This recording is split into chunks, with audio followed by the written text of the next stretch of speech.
결론이 이겁니다. 미국과 중국을 보면 대화로 문제를 해결하기는 단계는 지났다. 지난 것 같다.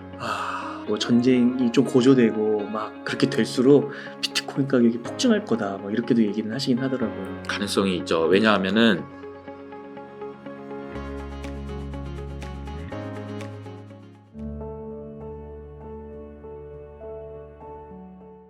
중국이 아까 이제 위안화의 그 비중이 사용 비중이 점점 올라오고 있고 거기에 동의하는 세력들이 조금씩 붙고 있다 이런 말씀을 주셨잖아요. 근데 이제 그렇게 되다 보니까 미국 패권이 흔들리면서 이게 언젠가는 전쟁으로 막 벌어지는 게 아니냐. 지금 그리고 중국, 대만 이 동아시아 쪽에 긴장감이 높아지는 것 같기도 하고요. 전쟁 발발 가능성에 대해서 지금 어떻게 생각하세요? 제가 사실 어렸을 때 네. 저희 딸 아까 얘기했던 딸이 초등학교 이제 5학년이었는데 저 딱 그만할 때 강원도 철원에 살았거든요. 그 아버님이 군인이셔가지고 네. 강원도 철원에서 살았을 때 진짜 그 어렸을 때 막 무서운 꿈 많이 꿨어요. 북한이랑 거리가 뭐 3km, 4km 떨어진데 그렇구나. 완전 최전방에 살았거든요. 네.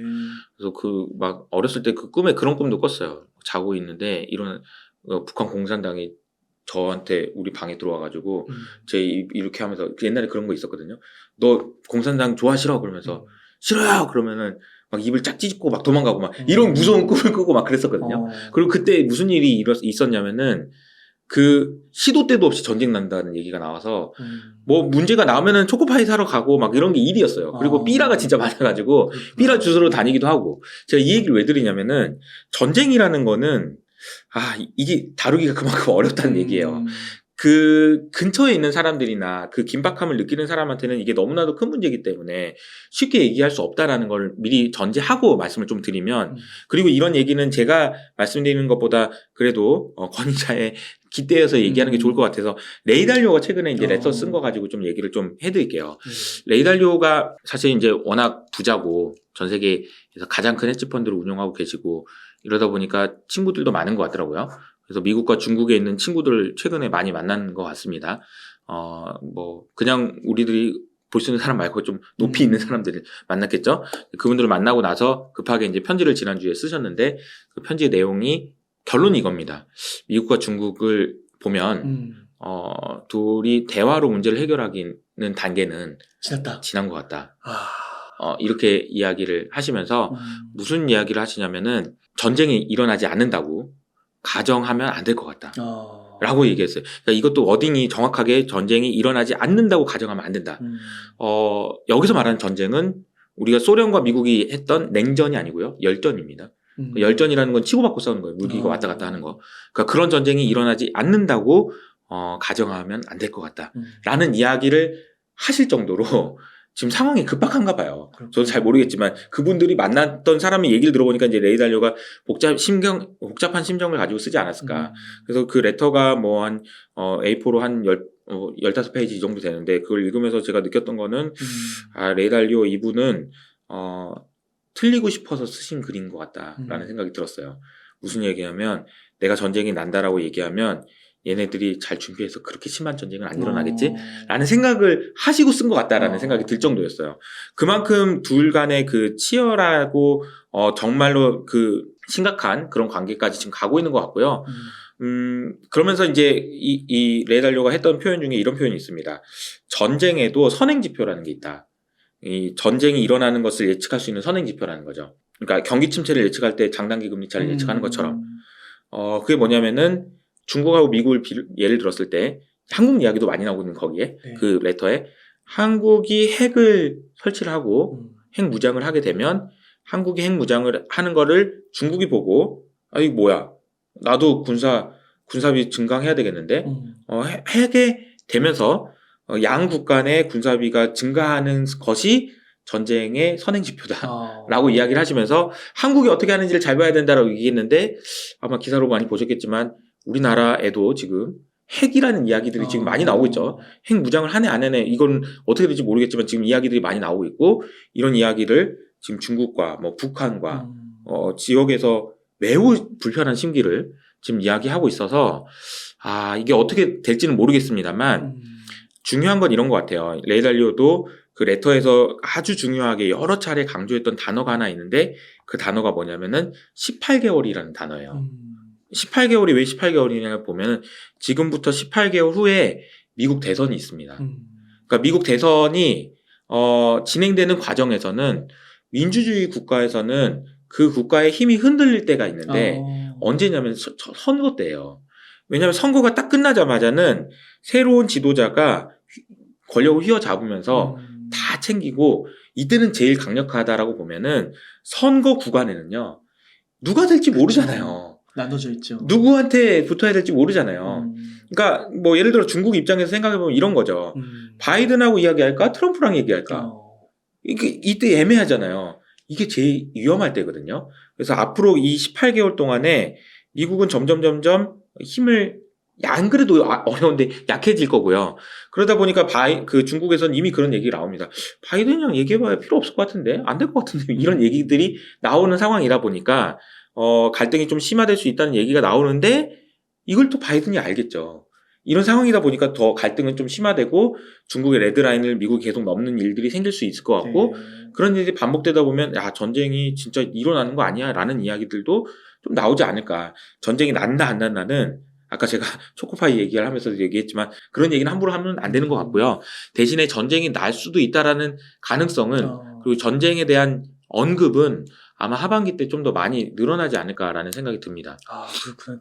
오태민 작가님은 만약에 뭐 전쟁이 좀 고조되고 막 그렇게 될수록 비트코인 가격이 폭증할 거다. 뭐 이렇게도 얘기는 하시긴 하더라고요. 가능성이 있죠. 왜냐하면은 전쟁이 일어났던 나라에서 비트코인만 쓸모 있다라는 걸 알았거든요. 알죠. 우크라이나 전쟁, 러시아 전쟁이 일어났을 때도 우크라이나 사람들이 돈을 가지고 나갈 수 있는 방법이 없잖아요. 맞아요.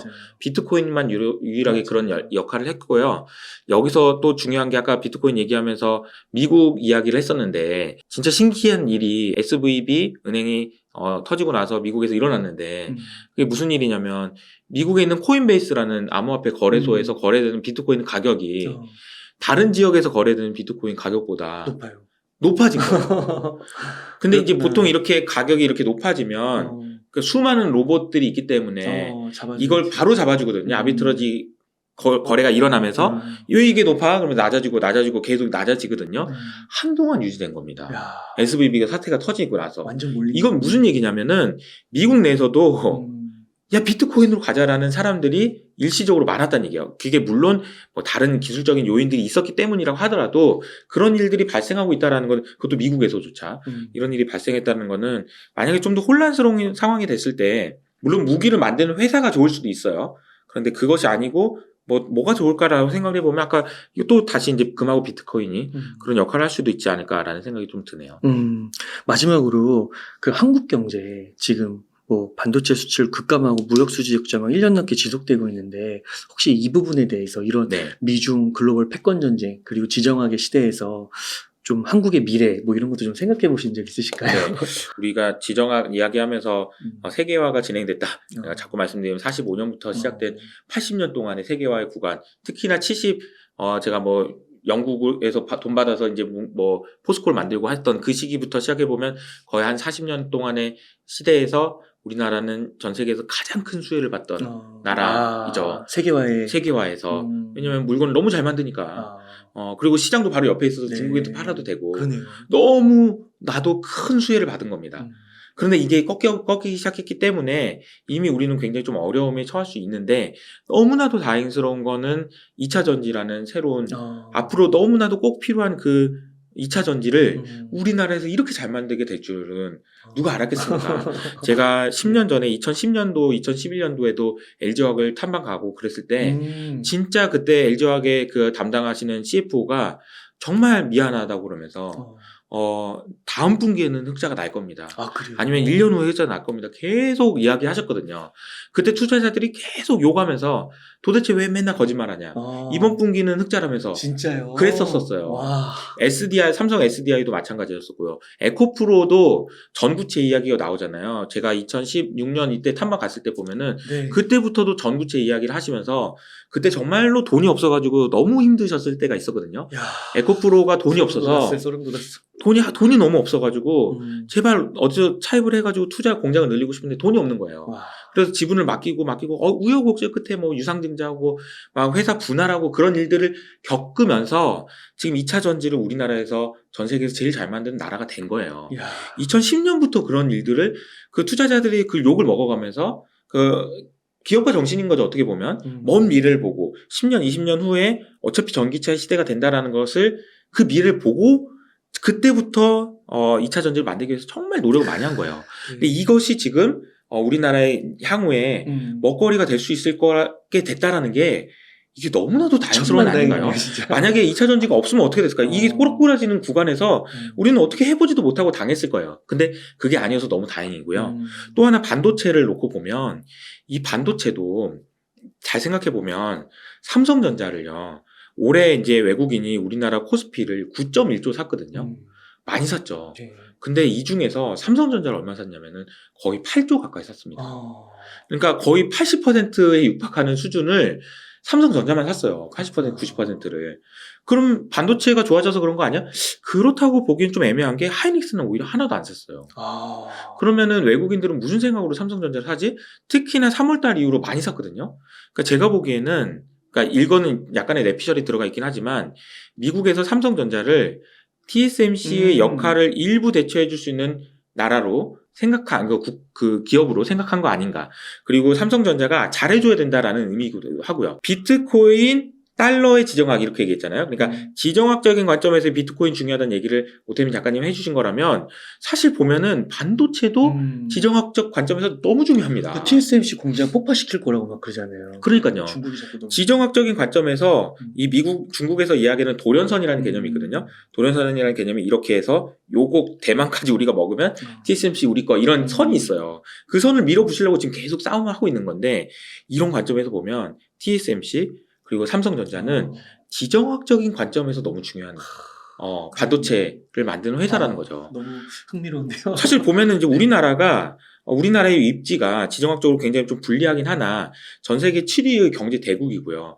이런 어려운 환경에서 미국에 가서도 당당하게 좀 얘기 좀 하고 우리 이렇게 할 거면은 너네 그럼 어떻게 해줄 건데 이런 얘기도 하고 얼마 전에 지금 진짜 황당한 일이 있었잖아요. 파이낸셜 타임즈를 통해서 우리나라 윤석열 대통령이 미국으로 가는데 미국에서 그런 요구를 했죠. 내가 보니까 중국에서 우리 미국의 마이크론을 때릴 것 같은데 그렇게 때리면 마이크론이 빈자리가 있을 건데 삼성전자랑 하이닉스가 그 좋다고 들어가지 마라 라고 요구를 했다는데 이렇게 무례한 행동이 어디 있습니까? 이런 게 어디 있어요? 말도 안 되는 거죠. 그런 얘기할 때 우리나라가 야 우리나라도 경제 7위고 너네 우리나라 반도체 없으면 안 되는 거 뻔히 아는데 그런 식으로 할 거예요? 라고 당당하게 얘기하고 화도 낼 줄 아는 우리나라가 되면 좋겠다라는 생각이 들고요. 진짜로 이게 되게 중요한 게 그렇기 때문에 지금 미국에서도 그러니까 외국인들도 삼성전자를 사고 있는 게 아닌가 라고 생각을 해보면 우리나라의 미래가 아주 어둡지만은 않다라는 생각도 할 수 있고 또 하나는 제가 뭐 시간이 없어서 말씀 못 드렸지만 지금 3차 세계화가 끝났다라는 건 맞지만 4차 세계화도 시작되고 있거든요. 4차 세계화는 뭐냐면은 무엇이 거래될까의 문제예요. 이제 어떤 것이 거래가 돼서 세상이 커질까 라고 생각해보면 너무나도 명백하게 컨텐츠 아닐까요? 예, 그리고 IP 아닐까요? 그리고 지적 재산권 아닐까요? 이런 것들이라고 생각을 해보면 우리나라가 이거 너무 잘하고 있는 거 아니에요, 지금? 진짜 잘하죠. 생각해보면 이거 어떻게 하려고 이렇게 잘했는지 모르겠어요. 그리고 이것이 되기 위해서 필요했는 많은 디지털 화폐라든지 이런 재반 활동도 지금 우리가 잘하고 있기 때문에 저는 우리가 먼 미래에 새로운 세계 질서가 형성될 때 결코 우리가 위축될 필요는 없다라는 생각이 좀 들어요. 물론 아까 말씀드린 대로 너무 좋은 것들이 있었기 때문에 반납하고 되돌려줘야 될 것이 많아요. 그래서 매우 큰 위기라는 건 알고 있어요. 그런데 그건 이미 다 많은 사람들이 얘기했잖아요. 근데 제가 말씀드리고 싶은 거는 꼭 그렇지만은 않다. 아직 우리에게 새로운 기회들이 있다. 그리고 우리가 잘하고 있다. 그리고 그것이 그냥 하늘에서 뚝 떨어진 게 아니고 10년 전부터 우리 기업들이 열심히 노력한 결과물이다. 라는 걸 생각을 해보면 좋은 긍정적인 생각도 할 수 있지 않을까라는 생각이 듭니다. 네. 너무 흥미롭습니다, 이사님. 네네. 이사님의 엄청난 그 내공과 그 경제에 대한 지식과 해박한 그런 지혜가 다 느껴지고요. 네네. 이러한 것들이 12살 경제 놀이터에 잘 녹아져 있어요. 그러니까 이게 지금 12살한테 설명하려니까 이게 쉽지가 않았는데, 네, 아무튼 열심히 했습니다. 네. 그래서 그 자녀들에게는 12살 경제 놀이터 한번 읽어보시면 좋겠고, 또 중간중간 언급해주신 비트코인 관련된 네. 그런 게 있으시면 또 오 작가님 책도 한번 읽어보시면. 저도 읽어봤는데 너무 좋더라고요. 아, 그러세요? 네. 네. 아, 감사합니다. 저도 꼼꼼히 밑줄 그어가면서 읽어봤습니다. 아, 네. 그렇게 찾아주시면 너무 좋을 것 같습니다. 그러면 이사님 끝으로 시청자님들께 한 말씀 부탁드리겠습니다. 네, 앞서 말씀드린 대로 투자 활동을 하는 것이 상당히 좀 어렵거든요. 근데 이제 얼마 전에 SG 사태도 있고 그랬잖아요. 네. 근데 뭐 맞아요. 제가 뭐 진화론을 공부하시는 교수님의 그 영상을 제가 지나가다 보니까 인간은 누구나 그냥 좀 믿어버리고 싶도록 진화됐다라고 얘기하더라고요. 그러니까 그냥 믿어버리고 싶은 거예요. 왜냐하면 다 신경 쓰면 살 수가 없으니까 일정 부분은 믿고 싶은 거예요. 근데 그게 투자에도 적용이 되거든요. 많은 사람들이 그냥 믿고 싶어요.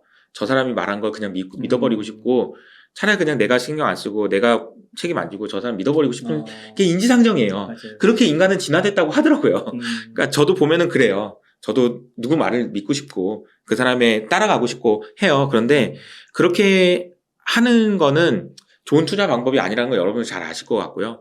그래서 이렇게 하지 않기 위해서는 뭘 해야 되는지에 대한 공부를 해야 되고 또 분산도 하셔야 되고 또 이런 투자를 하시기 위해서 생존하시기 위해서 무엇을 해야 되는지 고민도 진짜 많이 해보시고 토론도 많이 해보시고 이러면 좋지 않을까라는 생각이 듭니다. 아, 네. 이사님 감사합니다. 이렇게 해서 유튜브 채널 이호석 아카데미의 이호석 이사님을 모시고 이야기를 나눠봤습니다. 긴 시간 동안 유익한 인사이트 많이 나눠주셔서 감사의 말씀드립니다. 오늘 고생 많으셨습니다. 네, 감사합니다.